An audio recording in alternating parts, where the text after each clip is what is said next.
Ya, terima kasih Pak Kukuh. Ya, Bapak Ibu,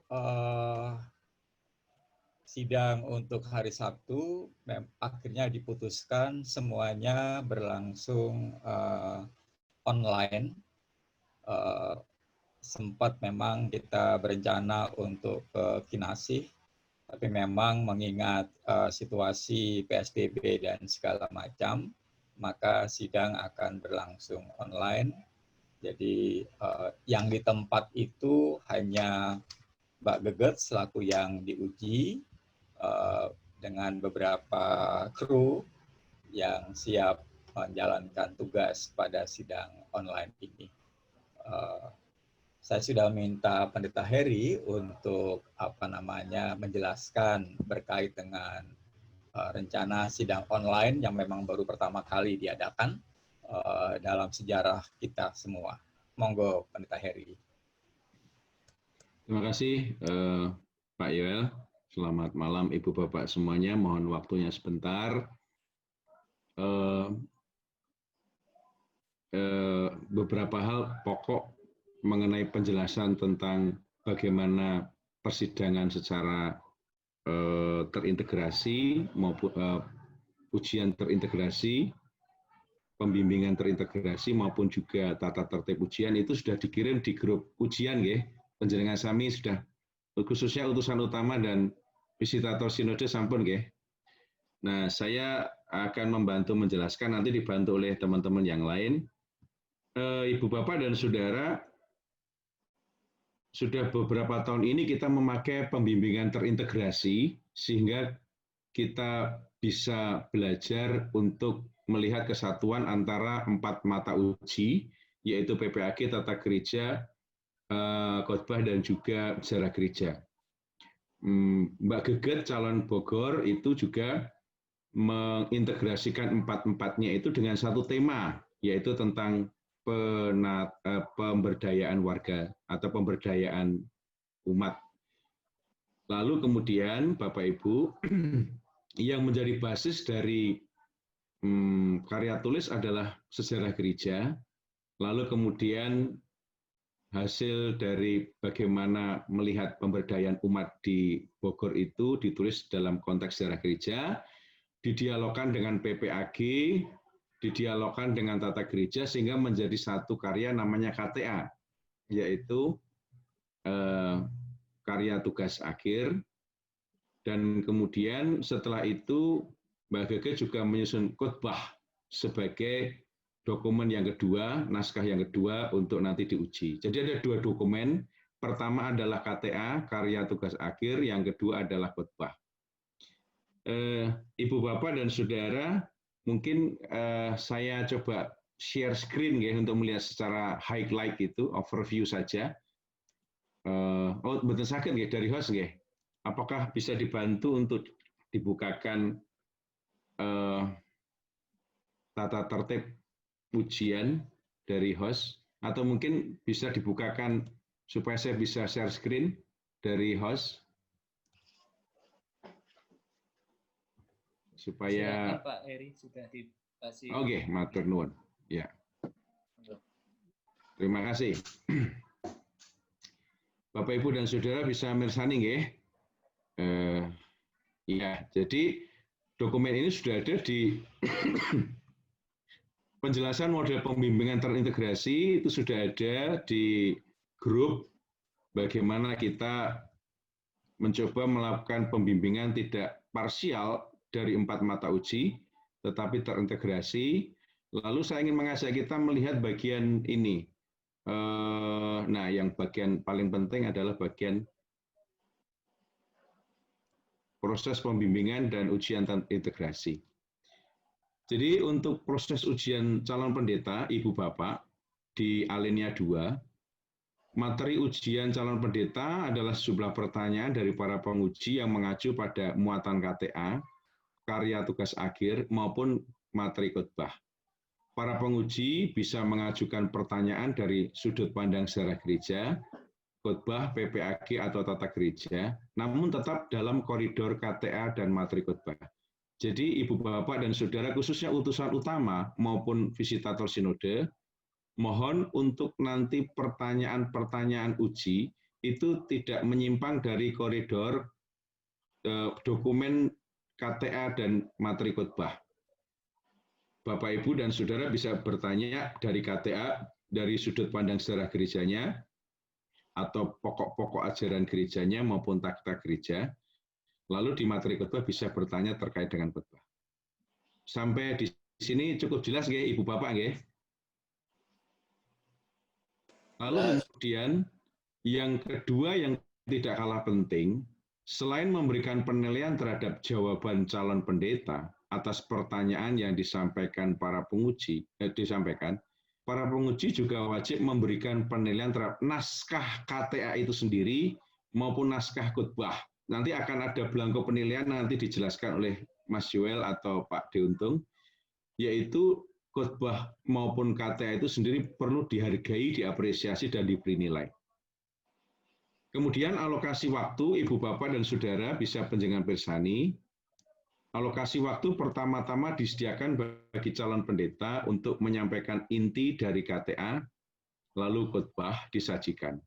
Setelah itu para penguji akan menyampaikan pertanyaan dengan alokasi demikian. Yang pertama adalah penyampaian KTA 20 menit, lalu kemudian setelah break ada khotbah 20 menit, lalu akan ada pertanyaan tim pembimbing. Tim pembimbing itu 40 menit itu dibagi poro-poro 10 menit Bapak Ibu. Dari mulai Mas Joel 20 menit, sejarah gereja, kemudian khotbah saya 10 menit, Bu Neni dan juga Pak Untung 10 menit. Tapi kalau misalnya kita cukup, saya 5 menit cukup, ya nanti monggo buat yang lainnya kan gitu.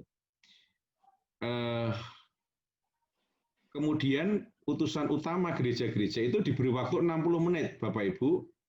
Artinya total semuanya adalah 60 menit, dan itu nanti teknisnya nanti bisa dibantu Mas Joel untuk menjelaskan bagaimana mekanismenya. Jadi mohon utusan utama bisa berbagi, mana yang bertanya soal sekitar sejarah, mana yang bertanya tentang sekitar PPA, mana yang bertanya sekitar tata gereja, mana yang bertanya sekitar khotbah. Jadi jangan semuanya sejarah semua, tapi juga dibagi yang lain. Atau jangan khotbah semua, tapi juga yang lain. Lalu pengunjung gerejawi, Pak Aris dan juga Pak Uri itu maksimal 30 menit semuanya.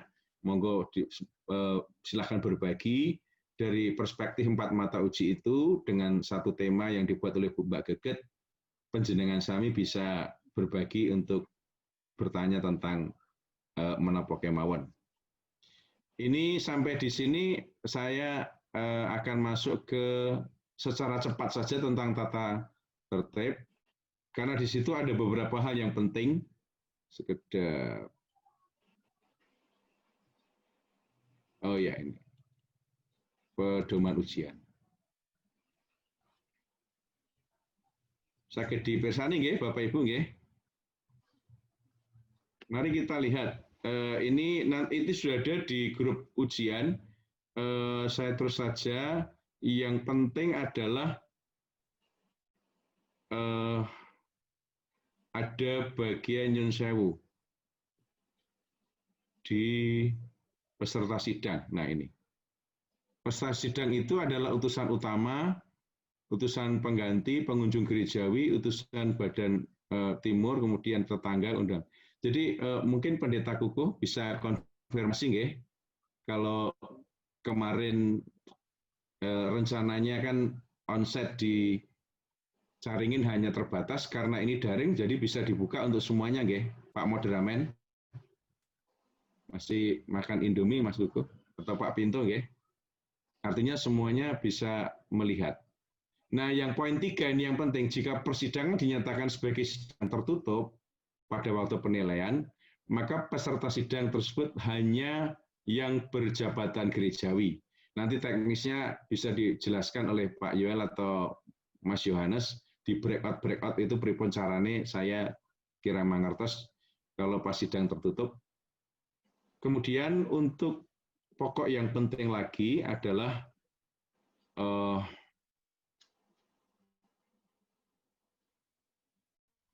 Nah, ini alokasi tadi sudah. Nah, ini. Nomor 1, ini ketentuan penilaian secara umum. Nanti detailnya akan dijelaskan oleh teman-teman yang lain. Pemberian nilai pada ujian calon pendeta dinyatakan melalui nilai kuantitatif 0 sampai 100. Nah, yang kedua, yang berhak memberi nilai atas pertanyaan-pertanyaan yang diajukan tim pembimbing adalah anggota tim pembimbing untuk masa ujian yang bersangkutan. Misalnya pendeta Yoel yang bertanya soal sejarah kaitan dengan KTA, maka Pak Yoel juga memberi nilai pada pertanyaannya sendiri. Para utusan utama memberi nilai kecuali gereja Bogor pemanggil. Pengunjung gerejawi juga memberikan nilai atas pertanyaan pendeta Yoel tadi. Lalu kemudian setelah itu ganti dengan pendeta yang lain sama seperti itu. Lalu yang nomor 3, yang berhak memberi nilai atas pertanyaan-pertanyaan yang diajukan oleh utusan utama GKJ klasis maupun pengunjung gerejawi adalah yang pasti adalah utusan utama itu memberi nilai, lalu kemudian visitator sinode juga memberi nilai, lalu kemudian tim pembimbing juga diberi hak untuk memberikan penilaian. Ibu Bapak bisa melihat di sini kriterianya, nggih. 0 tidak menjawab sama sekali, kalau Mbak Gegen nggak menjawab. Untuk setiap item pertanyaan, nilai 20 menjawab namun tidak mengandung unsur benar sama sekali, 40 menjawab 20 kurang dari 25% jawaban mengandung unsur benar, 60 menjawab dengan kurang lebih 50% jawaban mengandung unsur benar, 80 itu kurang dari 75%, 100 itu menjawab dengan tepat. Monggo itu nanti dipelajari. Kemudian terakhir adalah di bagian sidang tertutup dipimpin oleh moderamen, lalu nanti akan ada hitungan, rumusnya sudah dibuat, 60% itu adalah terkait dengan bobot tim pembimbing dan 40% adalah bobot tim utusan utama dan visitator sinode. Ini sudah ruwet-ruwet seperti ini, nanti bagiannya Pak Yoel atau Pak Antung atau Pak Yohanes yang menjelaskan. Nah ini 4, kalau nilai akhirnya itu 60 atau lebih, yang bersangkutan dinyalakan layak. Ini nilai akhir, nilai rata-rata, nilai kumulatif akhir ya, layak tabis. Tapi seandainya kurang dari 60, dinyatakan tidak layak. Penyampaian ujian itu lagi dibuka lagi dalam sidang terbuka, lalu moderamen mempersilahkan tim pembimbing untuk melaporkan hasil ujian pendeta, lalu kemudian ada nilai kualitatif yang diinformasikan. Bapak, Ibu, dan Saudara, saya ingin menambahkan, nanti sebelum saya serahkan kembali, bahwa keuntungan dari terintegrasi ini adalah, yang pertama, Mbak Geget sudah setengah langkah atau sudah maju selangkah ketika memasuki GKJ Bogor, karena sudah mengadakan penelitian di GKJ Bogor, dan kemudian di situ sudah lebih mengenal bagaimana karakter GKJ Bogor, khususnya dalam hal pemberdayaan warga jemaat, sesuai topik yaitu SDM. Lalu yang kedua, Mbak Geget juga belajar berteologi secara mandiri melalui pembimbingan terintegrasi, sudah berlatih bagaimana berteologi mandiri, sehingga ketika nanti masuk di GKJ Bogor, dengan berbagai topik yang lain selain SDM, itu beliau sudah terlatih untuk mencoba. Lalu yang ketiga, Mbak Geget juga mengembangkan passion-nya, syukur-syukur nanti menemukan spesialisasinya apa ketika sudah masuk dalam pelayanan di Bogor. Yang terakhir, nah ini yang penting, supaya gereja di mana pendeta dipanggil itu memanfaatkan temuan-temuan penelitian dari calon pendeta. Dalam hal ini apa yang ditemukan oleh Mbak Geget itu bisa ditindaklanjuti bersama-sama dengan GKJ Bogor. Demikian Pak Yoel, mungkin dari saya untuk pengantar. Monggo untuk soal belangko teknisnya, mekanismenya bisa dibantu, matur nuwun.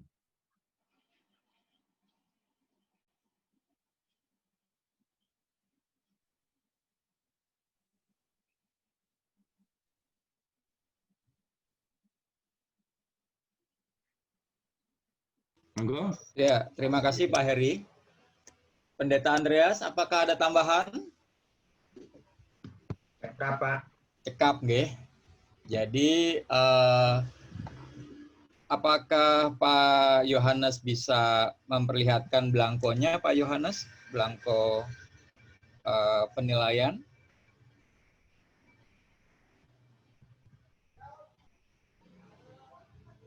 Ya. Ya. Oke. Jadi, Bapak Ibu, intinya adalah semua penguji wajib memberi nilai tidak hanya pada dirinya sendiri, pertanyaannya sendiri, tapi juga ikut memberi nilai pada pertanyaan penguji lain.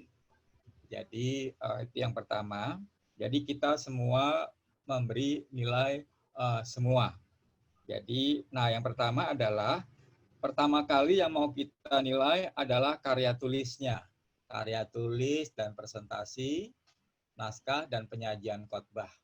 Jadi memang itu harus kita nilai duluan, karena itu menjadi, kita juga ikut menilai karya tulis dan khotbah, naskah, dan penyajian khotbah yang sudah dilakukan. Jadi baik kalau tidak belakangan menilainya, tapi memang duluan. Lalu setelah itu masing-masing penguji juga akan, pembimbing dan penguji akan memberikan pertanyaan yang juga dengan kunci jawaban, sehingga utusan-utusan Tama bisa ditolong untuk ikut memberi penilaian dari kami.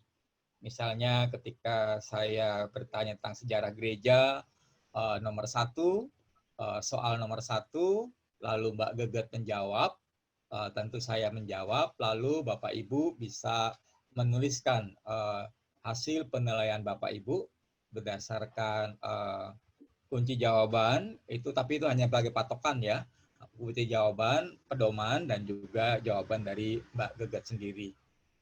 Lalu begitu seterusnya. Lalu setelah selesai semuanya, dibawahkan Pak Yohanes, maaf, paling bawah. Ya, jadi setelah itu semua nanti bisa direkap, dan akhirnya Bapak dan Ibu rencananya diminta untuk memfotokan hasil rekapan, dan itulah rata-rata semuanya yang dikirimkan ke panitia. Saya rasa gitu ya Pak Yohanes ya.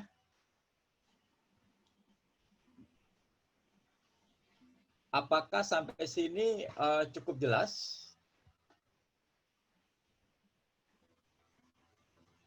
Mas Yel, bisa nambahkan sedikit? Boleh, ya? boleh. Agak naik dikit tadi Mas Yohanes, ya. Bisa ditampilkan lagi belangko penilaian yang atas, paling atas, ya. Yang pembimbing.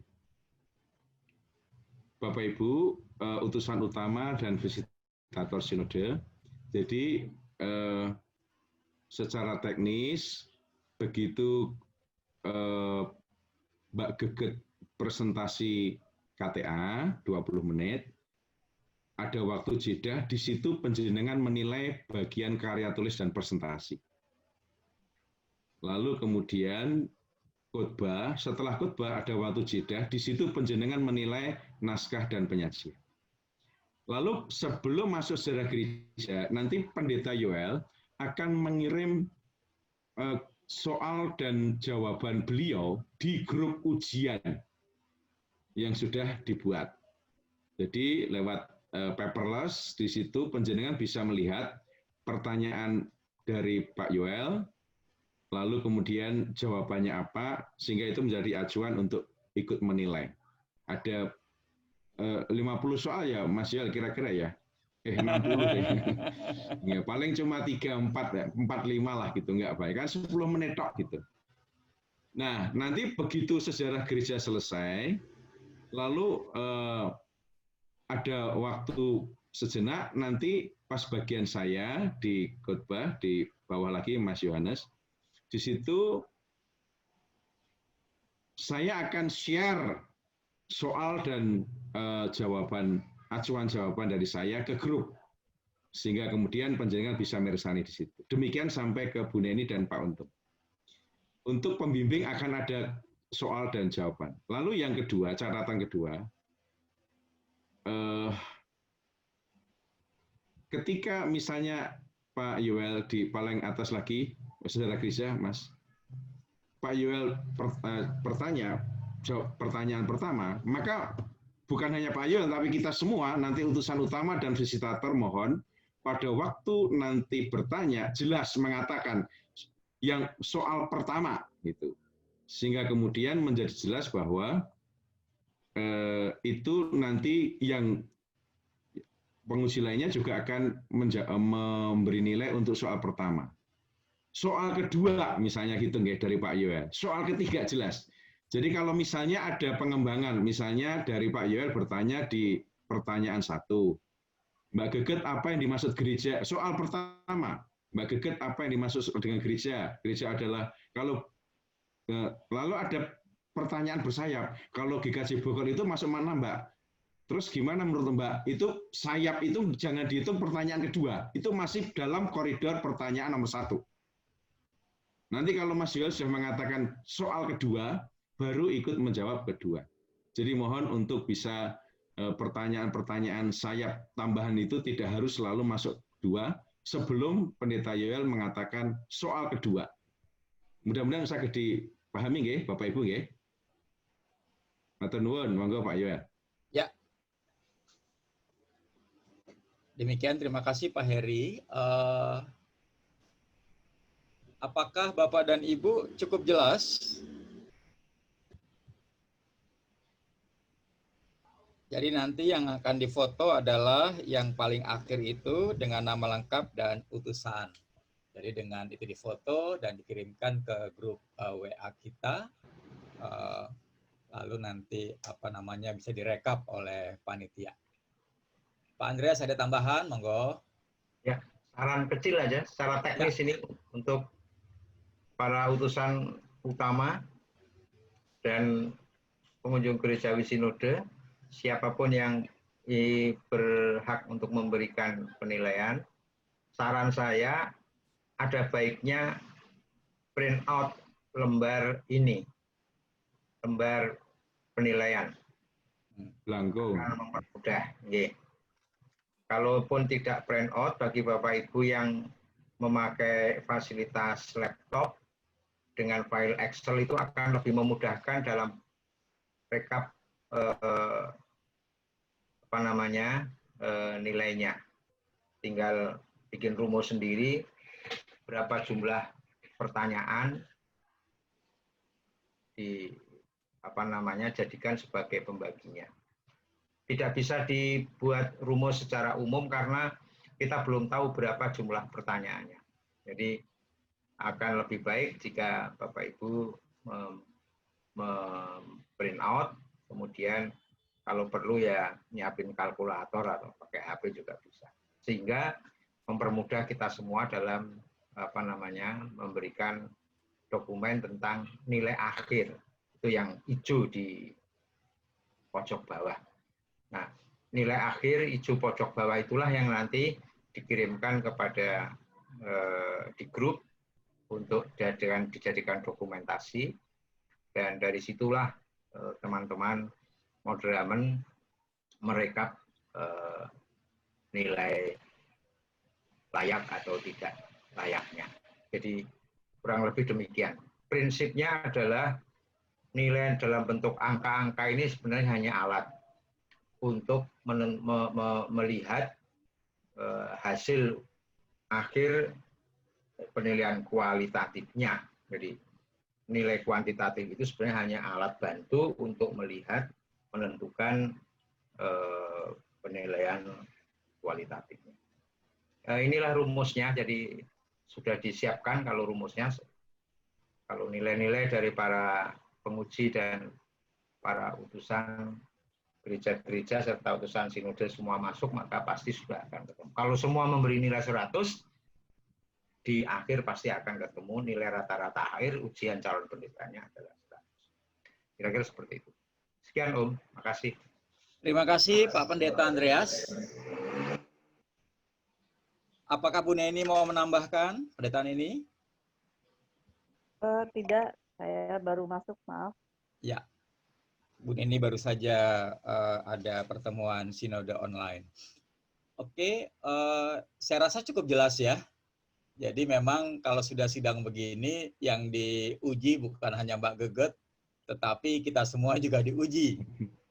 Kita semua juga, karena ketika kita memberi nilai, sebetulnya kita juga sedang menguji diri kita sendiri berkait dengan nilai yang kita berikan. Jika memang tidak ada, maka saya serahkan kepada Pendeta Kukuh. Monggo Pak Pendeta. Boleh sedikit catatan kecil. Boleh. Pak. Pertama, Bapak Ibu mengingatkan kembali pertanyaan sesuai dengan KTA dan khotbah yang Mbak Geget buat sudah diterima. Yang kedua, pertanyaan juga tidak terlalu panjang, kalau bisa ya secukupnya. Lalu mengingatkan lagi, kalau seandainya ada hari Sabtu ada utusan utama yang berhalangan, mohon untuk pengganti bisa diinformasikan ke moderamen supaya ada 2 utusan pada waktu penilaian. Sehingga kalau salah satu utama nggak bisa, langsung pengganti diinformasikan untuk menggantikan. Supaya tidak hutang hanya 1. Terima kasih Mas Yuel. Ya, dengan begitu maka setiap gereja boleh menggabungkannya nilai dari 2 utusan dan akan dikirimkan ke panitia. Atau masing-masing bisa menggabungkan, Om. Dalam? Jangan menggabungkan karena nanti dokumentasinya jadi kurang. Oke. Jadi jangan digabung. Jadi masing-masing menguji dan menilai dan memfoto semuanya itu dan menjadi dokumen penting bagi saudara Geget dan kita semua. Demikian Bapak Ibu. Jadi saya bertanya, Pak. Oh, silakan bertanya Pak Kurniawan. Ya, malam Pak. Mohon izin memastikan saja ini Pak. Ya. Ini berarti nanti nilai yang akan ditulis adalah sebagaimana yang ditulis dalam kriteria penilaian ini Pak ya. 0, 20, 40, 60, 80, dan 100. Itu saja ya pilihannya. Atau gimana? Sebaiknya begitu ya. Supaya apa? Supaya juga tidak terlalu susah kita membaginya. Atau bagaimana Pak Andreas? Ya, itu rentang. Jadi bisa memberi nilai 75,6 misalnya gitu juga. Tapi nanti membuat sulit diri sendiri. Tapi boleh. Itu rentang penilaian. Ya. Demikian Pak Kurniawan. Jadi kita boleh bikin penilaian 77,95 gitu ya.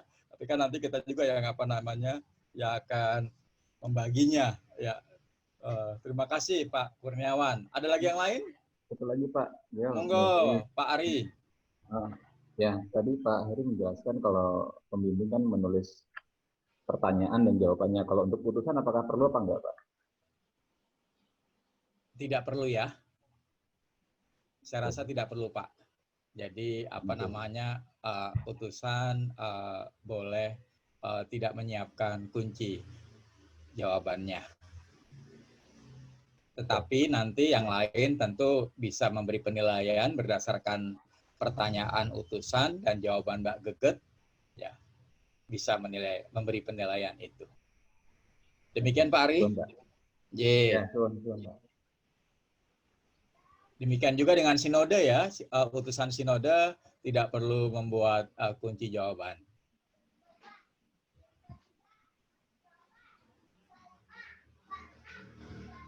Jika cukup, saya serahkan kepada Pendeta Kukuh. Oke, baik. Matur nuwun. Terima kasih Pak Yuel dan tim pembimbing yang sudah menjelaskan persiapan persidangan peremtoar di hari Sabtu.